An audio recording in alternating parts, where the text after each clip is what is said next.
The notification lit up my phone at exactly 11:51 p.m. It wasn't a text. It was an automated alert from the airline app, trip canceled by organizer.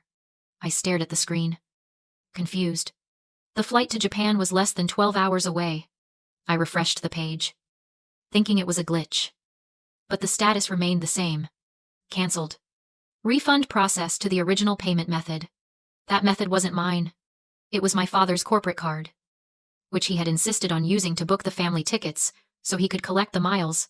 Before I could even process what was happening, a text message arrived. It was from my mother. Deidre, don't come to Niseko. Arthur is available, and he has better connections for Caleb's business. You would just make things awkward. We need this deal. I sat in the silence of my minimalist apartment, the blue light of the phone casting long shadows across the room. The cruelty was surgical. It wasn't just that I was uninvited from Christmas. It was that I was being replaced. Replaced by Arthur. The man I had been engaged to for 3 years. The man who had cheated on me with my own assistant 2 years ago. The man who had shattered my trust in people, leaving me to rebuild my life from scratch. And now, my family had decided his presence was more valuable than mine. You would just make things awkward. The words burned on the screen. They didn't care about my feelings. They cared about the deal. Caleb. My brother. The golden child who had failed at every business venture he ever touched. Needed Arthur's connections. So, I was the collateral damage. Again. I didn't cry.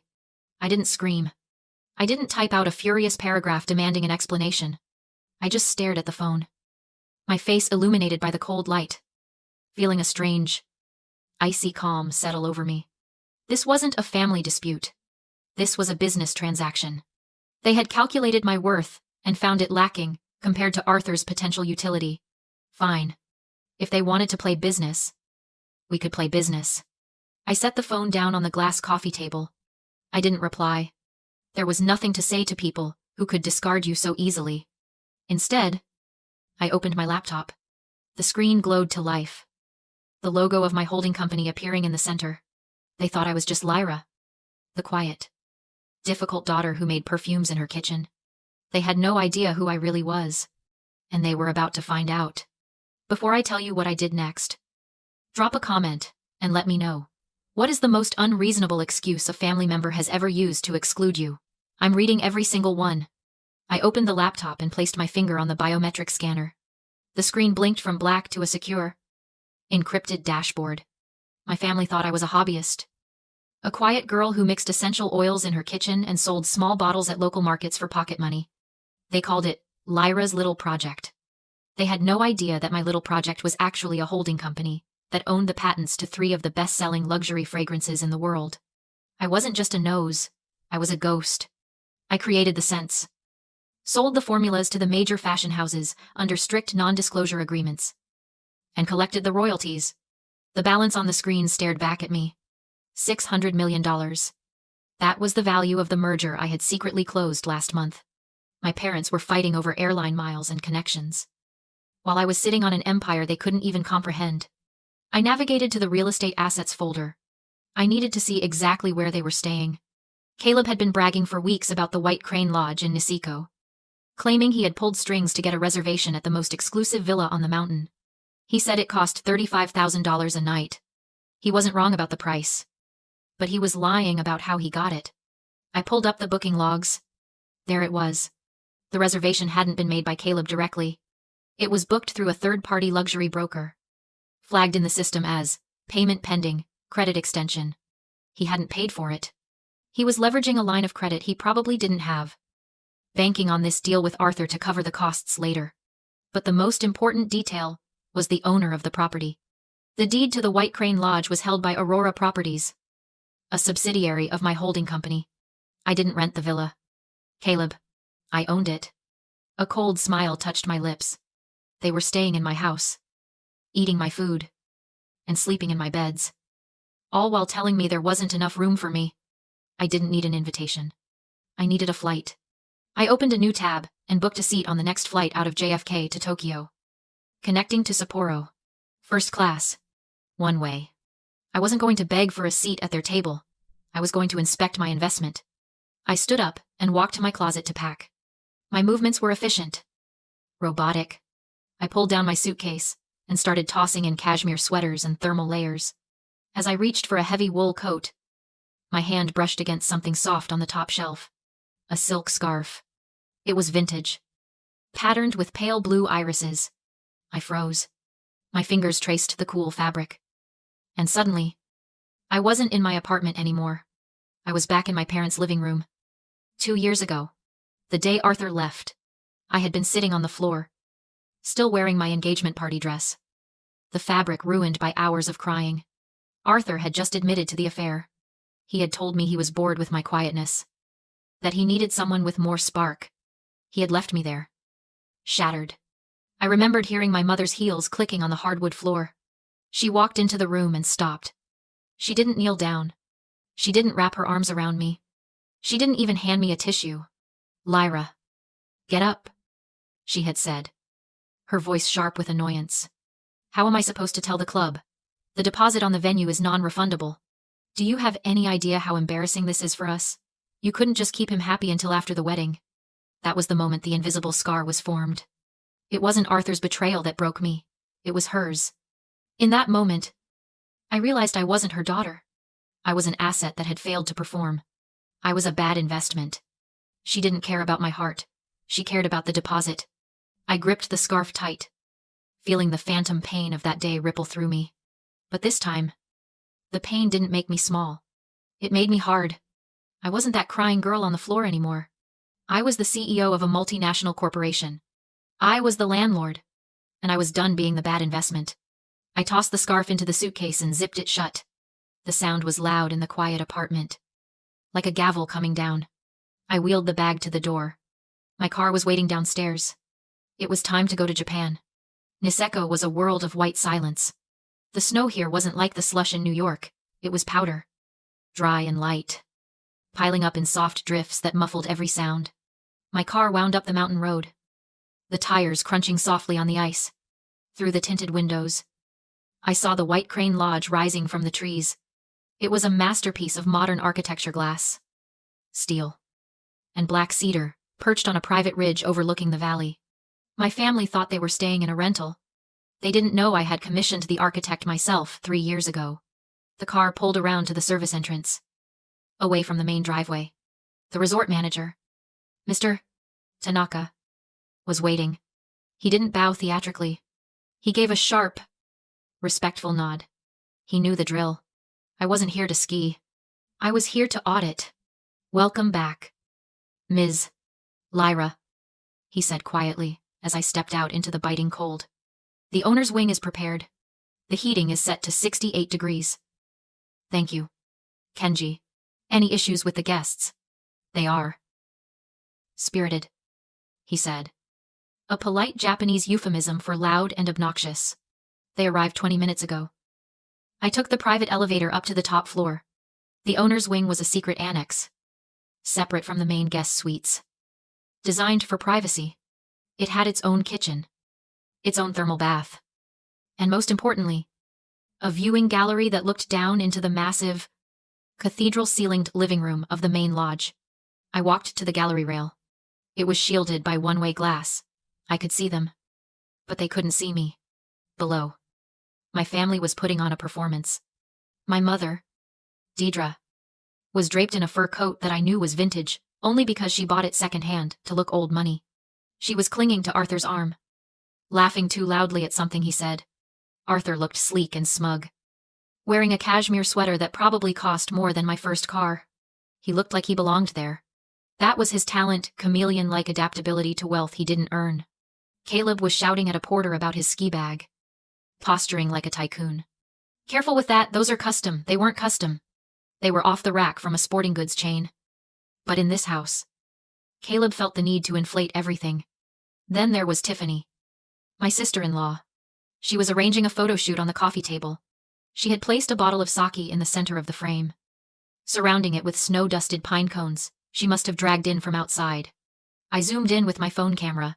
The bottle was labeled Juyondai, a legendary, ultra-rare vintage that sold for thousands of dollars. I laughed. A dry, humorless sound, That bottle was a prop. I had bought the empty glass on an auction site for $50 as a decoration for the shelf. Tiffany was posing with empty glass, captioning it number VIP Life, number Niseko Nights. Completely unaware, she was flexing with a piece of recycling. It was pathetic. It was infuriating. But mostly, it was clarifying. They were so loud. Their voices echoed off the stone walls, filling the serene space with the noise of their insecurity. They were trying so hard to prove they belonged in a world that I actually owned. They treated the staff like servants, and the house like a stage set. I watched Arthur pour himself a drink from the bar, my scotch. A 20-year-old single malt I saved for special occasions. He didn't even taste it. He just used it to gesture, while he pontificated to my father about market trends. My father, Preston, nodded eagerly, desperate to be part of the club. My phone buzzed in my pocket. A single text message. It was from Grandmother Magnolia. She had claimed her arthritis was too bad for the long flight, refusing to come with them. But I knew she wasn't sick. She just refused to watch them fawn over the man who broke my heart. The text read, "The foxes are in the hen house. Do you have the key?" I looked down at the chaotic scene below, at the people who had erased me to make room for this charade. I typed back, "I don't just have the key, Grandma. I have the lock." I turned away from the glass. Let them have their night. Let them drink the scotch and take the selfies and pretend they were kings of the mountain. Tomorrow, the bill would come due. The next few hours were an exercise in restraint. I sat in my command center, a sleek desk facing a bank of monitors linked to the lodge's security system, and I watched them dismantle my sanctuary. They treated the White Crane Lodge not like a home, but like a rental car they had purchased the extra insurance for. They were reckless, entitled, and utterly careless. I saw Tiffany lounging on the custom Italian leather sofa, her boots still on, resting her heels on the white fabric. Then, I saw the smoke. She was vaping indoors, in a house built almost entirely of cedar and glass, where the rental agreement which Caleb had signed without reading stipulated a strict $5,000 fine for smoking of any kind. I didn't call down to stop her. I didn't send a text screaming about the rules. I simply took a screenshot, logged the timestamp, and added it to a digital folder labeled Damages. Next, it was Caleb. He decided the layout of the living room wasn't social enough for the party they were planning. I watched on the monitor as he dragged a heavy, solid oak table across the floor. He didn't lift it. He dragged it. The sound wasn't audible through the screen, but I could imagine the screech of wood gouging wood. That table was an antique I had shipped from Kyoto. The floor was imported white oak. I zoomed in on the feed. Deep, jagged scratches trailed behind the table legs like scars. I logged that too. Clause 14. Damage to structural finishings. My mother was in the kitchen, berating one of the private chefs I employed. I couldn't hear the words, but I knew the body language, the finger pointing, the dismissive wave of the hand, the way she turned her back while he was still speaking. She was treating a Michelin star-trained chef like a scullery maid because the champagne wasn't chilled to her exact, arbitrary preference. A younger version of me would have rushed down there. I would have apologized to the staff, begged my family to behave, and tried to smooth over the jagged edges of their rudeness. I would have cried. I would have asked, "Why can't you just be nice?" But I wasn't that girl anymore. I was practicing something my therapist called the gray rock method, but I had adapted it for business. In psychology, becoming a gray rock means making yourself uninteresting to a narcissist. You don't react. You don't feed them the emotion they crave. You become as boring and impenetrable as a stone so they lose interest and move on. It's a survival tactic. But in my world, in the world of high-stakes equity and hostile takeovers, silence isn't just about survival. It's about strategy. They think my silence is submission. They think my absence is fear. They don't understand that in the wild, the predator doesn't roar before it strikes. It goes quiet. It becomes still. It waits for the prey to expose its neck. Every time they broke a rule, every time they insulted my staff, every time they toasted to their own unearned success, they were exposing their necks. They were racking up a bill they couldn't pay, providing me with the legal ammunition to destroy them, not out of spite, but out of contractual obligation. I printed the document. It was 12 pages long already. The damages report. I placed it in a crisp manila folder, next to the eviction notice and the debt assignment papers. The sun began to set over the mountains, casting long purple shadows across the snow. It was time. The celebratory dinner was scheduled for 7. They were expecting a feast. They were expecting Arthur to close his deal with Caleb. They were expecting to be the kings and queens of Niseko. I stood up and walked to the mirror. I wasn't wearing my usual comfortable sweaters. I put on a dress I had bought specifically for this moment, black silk. Sharp lines. Severe and expensive. I pulled my hair back. I applied a dark, matte lipstick. I didn't look like a sister. I didn't look like a daughter. I looked like an auditor. I picked up the folder. I picked up my tablet. I walked to the door of the private elevator that would drop me directly into the wolf's den. They wanted a reaction. I was going to give them a foreclosure. I stepped out of the private elevator and into the main dining hall. The room was bathed in the warm, golden glow of the fireplace and the expensive chandeliers I had selected myself 3 years ago. The table was set for 6. My parents, Caleb, Tiffany, Arthur, and Arthur's associate. There was no setting for me. The conversation died instantly. The clinking of silverware stopped. 6 faces turned toward me. Arthur was the first to react. He swirled his glass of scotch, my scotch, and smirked. Well, look, who decided to join the adults? Did you get lost on the way to the staff quarters? Lyra. My mother didn't look up. There's no room at the table. Lyra. We're discussing business. Go eat in the kitchen. I stayed. I stepped to my father's seat, my shadow falling over his plate, irritated. He handed me a folded document. Sign this. We need it sent to the bank by morning. It was a waiver, my inheritance. They wanted me to surrender our Manhattan brownstone so Caleb could use it as collateral for Arthur's latest venture. You want me to give up my inheritance so he can gamble it? I asked calmly. Arthur smiled. Patronizing. It's just a signature. Sweetie. Leave the finance to the men. I didn't take a pen. I took out my tablet. I can't sign this, I said. It's legally void. The TV screen switched to my display, a notice of sale of debt from Orion Asset Management. Caleb laughed it off until I explained that his loans had defaulted months ago. His debt had been sold. And I had bought it. I now own the primary lien on the house, I said.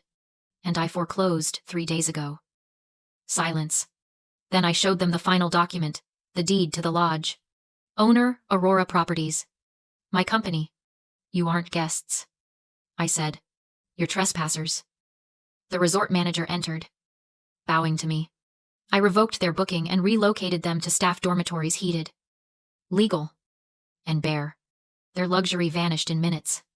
As they were escorted out into the storm, my grandmother emerged from the owner's wing, smiling. She poured real sake this time. To the eviction, she said. When the doors closed, the lodge went quiet. For the first time, there was no judgment, no bargaining, no erasure, just peace. I had spent years trying to earn a seat at their table, but the truth was simple. You don't need a place where you're treated as disposable. You build your own table and decide who's worthy of sitting there. And for the first time in my life, I was exactly where I belonged.